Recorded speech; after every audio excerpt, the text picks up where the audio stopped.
reach the ground so that objects with different mass will reach the ground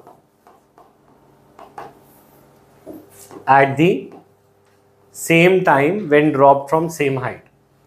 Different mass will reach ground at same time when dropped from same height. When dropped from same height. Same height से दो चीजों को फेंको, चाहे वो एक पंख हो और एक हैमर, वो दोनों सेम रेट पे गिरेंगे अगर कोई हवा नहीं होगी तो, है ना। तो what is this? A feather and a hammer will reach the ground at the same time, अगर कोई बीच में हवा ना हो तो, है ना। तो वैक्यूम में ये दोनों प्रूव्ड है। तो इसको हम कैसे प्रूव करेंगे? हम दो ऑब्जेक्ट ले लेते हैं जिसका मास हो, एक का m1 और दूसरे का m2, दोनों को सेम हाइट से कहाँ पे फेंक रहे हैं हम? ग्राउंड पे। तो ग्राउंड पे, अर्थ पे वो नीचे गिर रहे हैं। तो ये एक ऑब्जेक्ट है m1 और ये एक ऑब्जेक्ट है m2, ठीक है। तो जब हम दोनों को नीचे फेंकेंगे तो अब मुझे बताओ दोनों पे फोर्स ड्यू टू ग्रेविटी कितना लगेगा?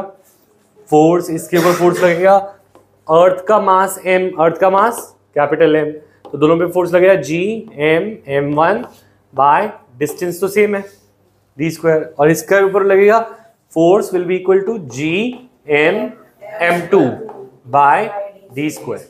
बस इसके अंदर m1 होगा, इसके अंदर m2, बाकी तो सेम है, यूनिवर्सल लॉ ऑफ ग्रेविटेशन से ही आया है।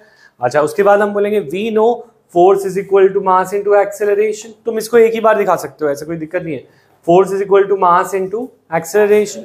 तो m1, इसके ऊपर क्या फोर्स लगेगा? m1a, इस पे क्या फोर्स लगेगा?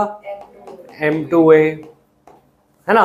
अच्छा, अगर हम इन दोनों के अंदर इन दोनों को इक्वेट कर दें, फर्स्ट और सेकेंड को, क्योंकि फोर्स दोनों चीजों से सेम होगा, मास इनटू एक्सेलरेशन भी फोर्स होता है और ग्रेविटेशनल फोर्स भी एक फोर्स है। तो इन दोनों को इक्वल कर दूं तो आई विल गेट m1 से m1 कट जाएगा, तो acceleration will come out to be gm by d square, और उसके अंदर भी यही आएगी। तो तुम्हें दो बार करने की बजाय एक ही बार कर लोगे, तुम बोलोगे सिंपल सी बात है कि if an object has mass small m, तो let us consider the mass, object का मास कितना है? m, इसके अंदर भी सेम आएगा क्योंकि m2 से कट जाएगा और एक्सेलरेशन कितना आएगा? gm by d square. तो पॉइंट इज दिस, अगर m is the mass of the object, है ना, तो एक्सेलरेशन ड्यू टू ग्रेविटी जो कि होता है स्मॉल g, वो दोनों का सेम होता है, that is gm by d square. इसके अंदर क्या क्या चीजें आ रही हैं? g जो कि कांस्टेंट है, m जो कि अर्थ का मास है, और d जो डिस्टेंस है, जितने डिस्टेंस पे है। As mass of the object does not appear in this relation, क्या एक्सेलरेशन में मास ऑफ ऑब्जेक्ट आया? नहीं आया। As mass of object does not appear, ये सब लिखना भी है तुम्हें, does not appear in acceleration, so it is independent of mass. So it is independent of mass of object.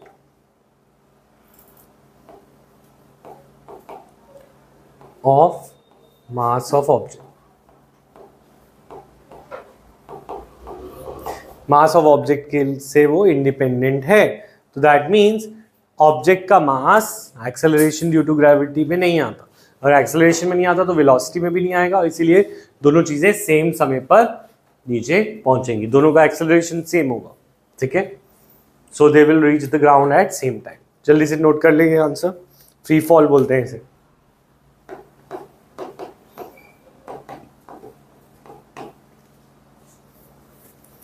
ठीक है, तो g small g equal to gm by d square करके